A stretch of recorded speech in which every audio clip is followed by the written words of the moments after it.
Welcome to Thoughts from on the Road with RV4Jesus. I'm Nathan. Thanks for joining us today. We are here in Burro Creek Park Campground, and it is on BLM land. That's Bureau of Land Management. It's government property, and it is actually one of the better BLM campgrounds around. And we are out by Wikipedia, Arizona today. So beautiful view of the rocks and even a bridge to look at. And there are about 20 sites here in case you're interested.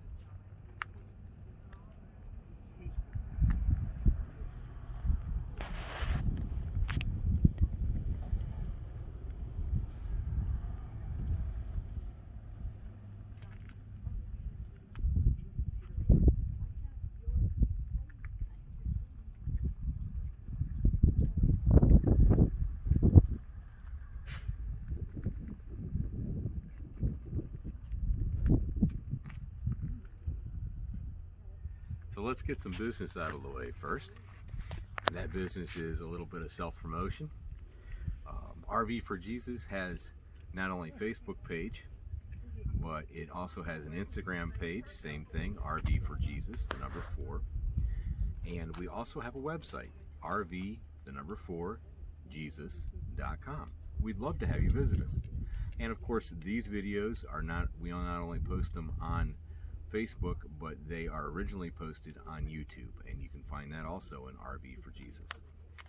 So our thought from last week, we're going to continue on to that as we come into the Thanksgiving season, was about peace and how we can have peace if we stay focused on Christ. And what we as Christians need to remember is this, that it's not us, but it's Christ that does the work.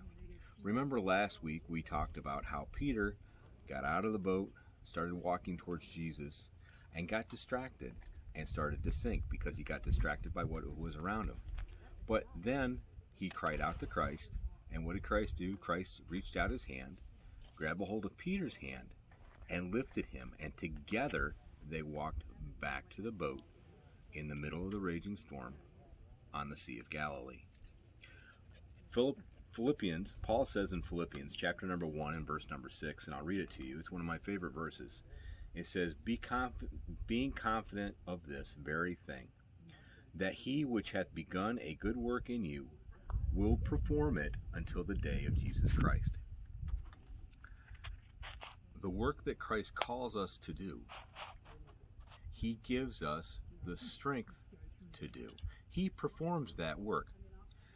As we go into the Thanksgiving season, that's one of the things that I'm thankful for, is that he thought enough to use me, to be able to use me, despite my faults, despite my baggage, excuse me, despite all the things and all my fallings and shortcomings, he still chooses to use me. And matter of fact, he uses us as Christians despite our shortcomings and our falling.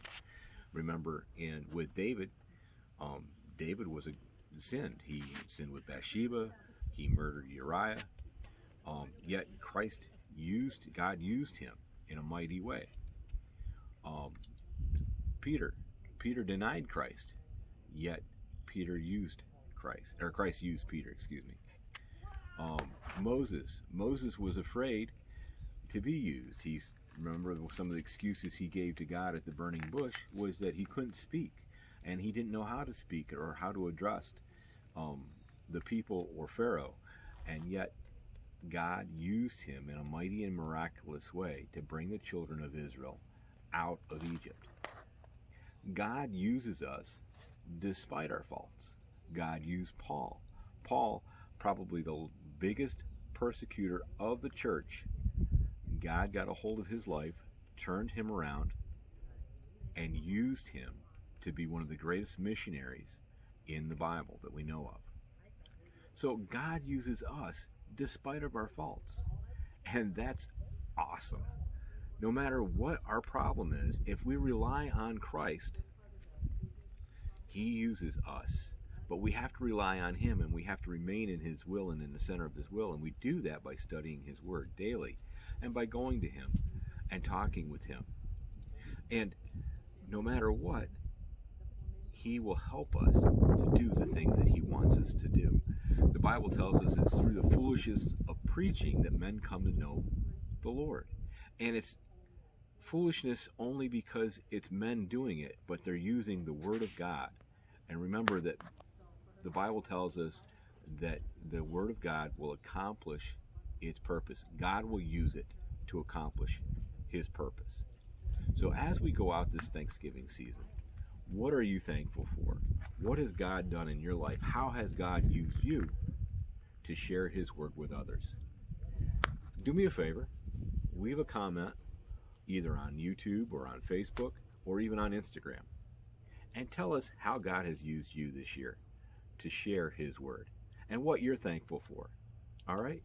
We'd love to hear from you. Again, don't forget that is on our website is RV4Jesus.com. Facebook is RV4Jesus.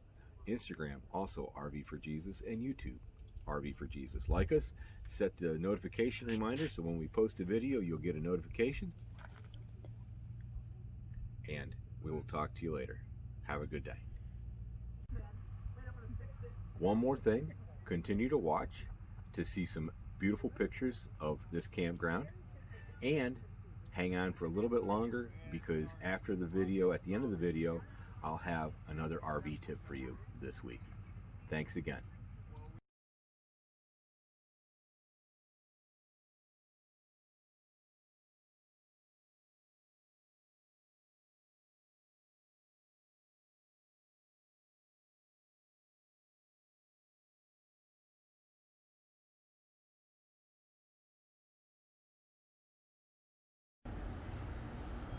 Thanks for sticking with us with RV4Jesus.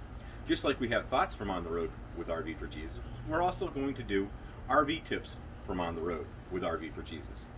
And our RV tip this week has to do with weed control. If you stay long-term at a place, whether it's 2 weeks or a month or even longer than that, if you're work camping and you're there for the season, and you need to take care of either the grass that grows up in your parking spot or around your site or around your camper, that's always an issue because you don't want to be out there having a weed whack every week. Plus, if you have fur babies like we do with Pips, you don't want them to get into chemicals. And we know that the chemicals like used up and Roundup and things like that are not good for our pets or ourselves for that matter, or the environment as much as they should be. So this is a home remedy for that. It's things from right off the shelf at Walmart or your local grocery store. It's biodegradable and it's pet friendly and child friendly. So you can use it at home too, on either your parking areas, your weed beds, your landscape beds, or wherever you might need it. Now, realize that this is a kill all, so if you spray your plants with this, it's also going to kill them. So only spray stuff that you don't want to use, don't want to have. But what you do is you go to Home Depot or Lowe's or even Walmart, and you pick up, I picked up a gallon jug, pressurized container. You can pick up a 2.5 if you want, if you have a bigger area or whatever that is. And all that is, it's just a gallon jug, and it's got a pressure pump. So it pumps air into it, and then that air pressurizes everything, and you can spray out. I take that, and because we only have a small area here, I'm only going to use a half gallon. But I went to Walmart and picked up white vinegar, half gallon of white vinegar. I picked it up. It was $1.84 a gallon, or a half gallon, excuse me. And it's cheap, it's inexpensive, and it's safe. Pour that into my container.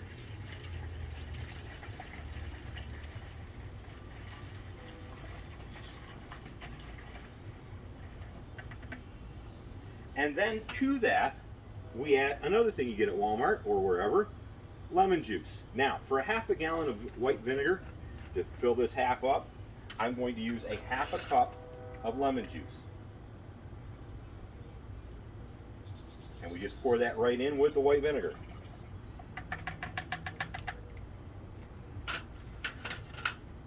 Then the next thing we add to that is going to be Dawn dishwashing liquid. Now I use Dawn dishwashing liquid, and usually I use the blue, but we were running low on the blue and I had yellow. It's still Dawn, it's all Dawn, and now the blue and the yellow of course made greens. But we take Dawn dishwashing liquid, and the Dawn dishwashing liquid acts as a sticking agent. It helps the lemon juice and the white vinegar stick to the plants. We add 2 tablespoons of Dawn dishwashing liquid into the mix.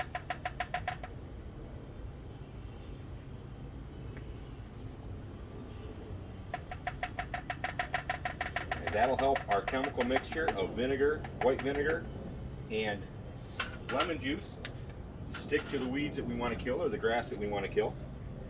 I'll put in my plunger, my cap, and then I'll take and give it the necessary pumps to pressurize it, which with this one is about 10 to 15 pumps. And it's ready to go, and I'm ready to spray the grass and the weeds. This is effective. You'll see results from this in about 2 to 3 days. It'll brown the grass right up. It'll keep it dead for about 4 to 5 weeks, depending on your rain, of course. Now here in Phoenix, we don't have much rain, so it works pretty good for a longer period of time. But like I said before, it is fur baby friendly and baby friendly, child friendly. And it's good for you too. It's not going to cause any kind of chemical problems with you. If you have allergic reactions to some of the chemicals that are in some of the sprays that are out there, the only chemicals in this are white vinegar, lemon juice, and Dawn dishwashing liquid. That's your tip from the week from On the Road with RV4Jesus. Thanks again for joining us. Have a good day.